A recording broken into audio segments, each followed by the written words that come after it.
Can Data Vault be agile? Don't take my word for it. Let's hear what Kent Graziano from Snowflake has to say. So this talk, Data Vault in the cloud, is going to change your worldview. I hope parts of it will blow your minds. And if it doesn't, it's because you're asleep and you're looking at your email. And then just because it's Data Vault 2, you can't have a Data Vault 2 conversation without talking about MD5 hashes.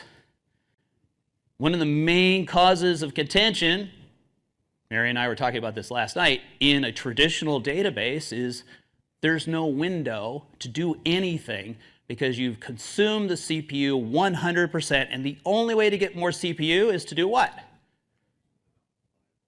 Buy a box. Buy a bigger box. We need a bigger boat? No, we need a bigger box. And how long does that take in your organization to go through the purchase process to justify, budget, sign the contracts, and, oh, somebody has to be there to install it in the data center? Just long enough not to make it a big enough box. I like it. Excellent. Yes. Is that agile?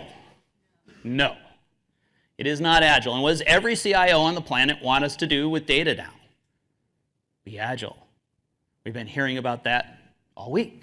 How do we be more agile? Data Vault helps us be more agile, but if you're on a platform that is not agile, it doesn't matter how good you are. At some point, you're going to get slowed down because of the infrastructure. Quick customers that are doing Snowflake with Data Vault. Aptus Health, you heard Warescape mention them yesterday. Research Now, F&W Media is doing Data Vault 1. Sainsbury's, big grocery store chain in the UK, they are migrating from Teradata to Snowflake, throwing out the Teradata retail model, replacing it with a homegrown Data Vault model. Picnic, which is kind of a grocery delivery thing in Stockholm. I met them 2 months ago, and they said, oh yeah, we're doing Data Vault. They actually wrote their own generators for Data Vault. Alpha Cruncher in, I said EMEA because they're like in Switzerland and the Czech Republic. They're data science as a platform. They ingest their customers' data and build it in Snowflake as a Data Vault, but the only thing they expose to the customers are the analytics. They have an analytics platform on top. NYU, where are you guys? Yeah, I found out this week that NYU is doing Data Vault in Snowflake, unbeknownst to me. And then the Warescape guys told me Sunoco is also doing Data Vault in Snowflake. So there's a few. The list is growing longer. I showed up here and found 2 new ones. One of the things I have to tell people is, how many people are doing Data Vault? It's like, I don't know. We sell somebody Snowflake. We have no idea what they do for implementation in most cases unless they bring in our professional services team or one of our partners that then actually reports back and said, hey, Kent, those guys are doing Data Vault. Critical success factors, and this is for everybody. Lead architect got Data Vault certified in Amsterdam. He actually flew over because he had a short timeline. He flew to Europe to get certified, so he made sure he did it right.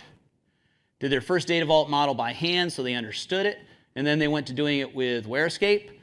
They engaged advisory services, which was me, and I reviewed their initial models, and they were a little off. Fixed them, they got it, they went on. And they went to insert only, drop the load end dates, and put virtual information marks on it. They had their first Data Vault design with Warescape in 3 days and first production release in 3 months, fully documented. So you can be agile with Data Vault in the cloud. Thanks for watching. If you want to know more, don't forget to subscribe to our channel.